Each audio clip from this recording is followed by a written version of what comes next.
sabe? É, olhando o material para nossa conversa hoje, artigos, notas, até aquele pedaço de livro sobre burnout, fica muito claro, né?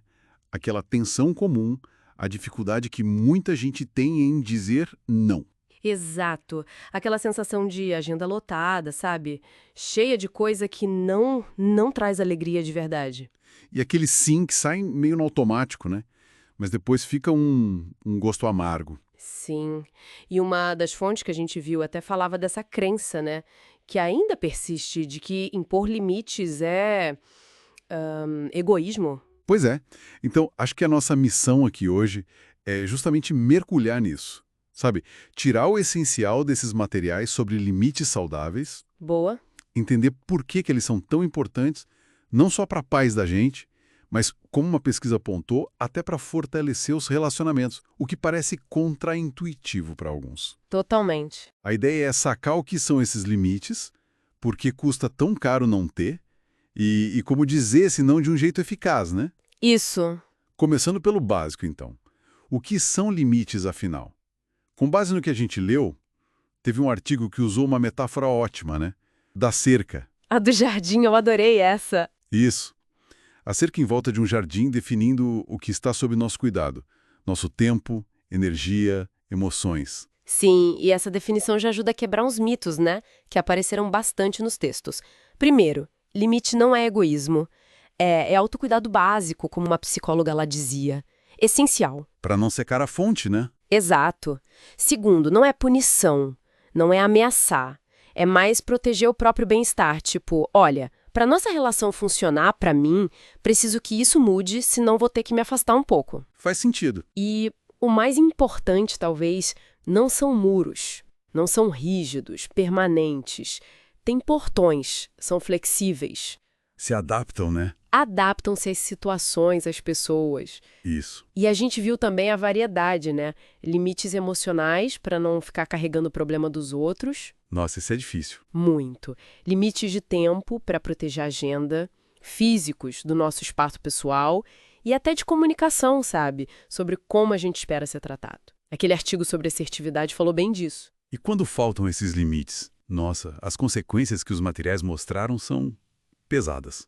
O esgotamento, o burnout, claro, foi tema recorrente. Super recorrente. Teve um estudo que você até marcou, que trazia um dado, e achei interessante. A dificuldade em dizer não tinha mais a ver com exaustão física do que a carga horária em si. Olha que louco! Impressionante, né? Mostra o peso disso. Mas o que me pegou mesmo foi a ênfase no ressentimento.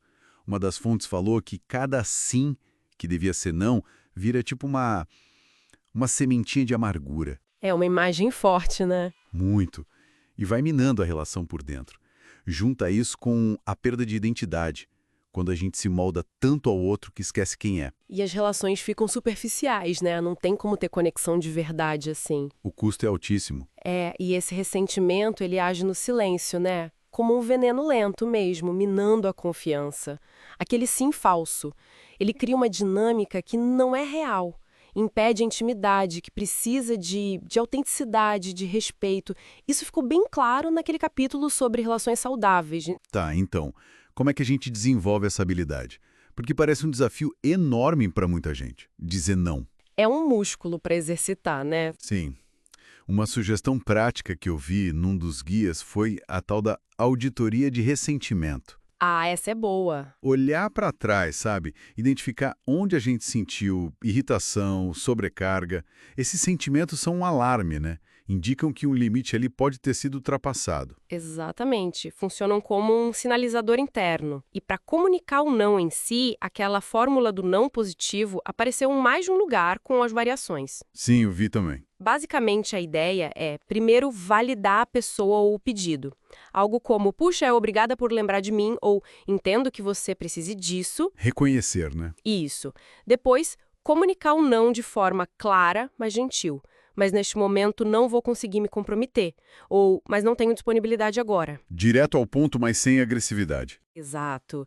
E, se fizer sentido, se for apropriado, reforçar a conexão. Tipo, quem sabe numa outra oportunidade, ou espero que você consiga resolver. Ter umas frases meio prontas na manga, como foi sugerido, parece útil para começar. Ajuda muito no começo. Tipo, para recusar um favor. Adoraria ajudar, mas estou no meu limite agora.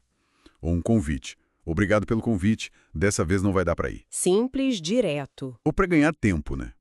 Preciso checar minha agenda antes. Posso te responder amanhã. Perfeito. Ou para cortar um assunto inadequado. Não me sinto à vontade para falar sobre isso, ou prefiro não entrar nesse assunto agora. E aí vem a parte difícil. As reações, né? Vários textos falaram disso. É, porque nem todo mundo reage bem. É esperado que algumas pessoas estranhem, talvez tentem jogar com a culpa. A famosa culpa. Exato. Mas o ponto-chave que as leituras sobre assertividade reforçaram muito é lembrar: a reação do outro é do outro. Não é nossa responsabilidade controlar isso. Verdade. Não. É uma frase completa, ponto. E se a pessoa insistir muito? Teve uma técnica mencionada, a do disco arranhado. Ah, sim. Repetir a posição calmamente, Isso. sem precisar escalar, sem dar 1000 justificativas, só repetir o seu limite com calma. Ok. Então, juntando tudo isso que a gente explorou nos materiais, o que fica para mim é que aprender a dizer não, de forma consciente, claro, não é sobre fechar portas. Não mesmo. É sobre abrir espaço por que realmente importa. Para nossa saúde mental, nosso tempo, nossas prioridades. É dizer um sim para a gente mesmo, no fim das contas. Exatamente. E conectando isso com um quadro maior que as fontes mostraram. Limites claros, bem comunicados, geram respeito, clareza. As relações que se sustentam nisso tendem a ser mais fortes, mais honestas, né? Com certeza. E aquelas que não sobrevivem a isso? Talvez elas dependessem justamente da falta de limites, o que acaba sendo uma filtragem, né? Uma filtragem saudável. Uma filtragem saudável, boa definição. Então, para a gente fechar, fica uma reflexão, né? Com base em tudo que a gente viu hoje. Manda. Qual pequeno não, talvez um não gentil, como os exemplos que demos, poderia ser um primeiro passo para começar a fortalecer esse músculo dos limites no dia a dia? Um pequeno passo.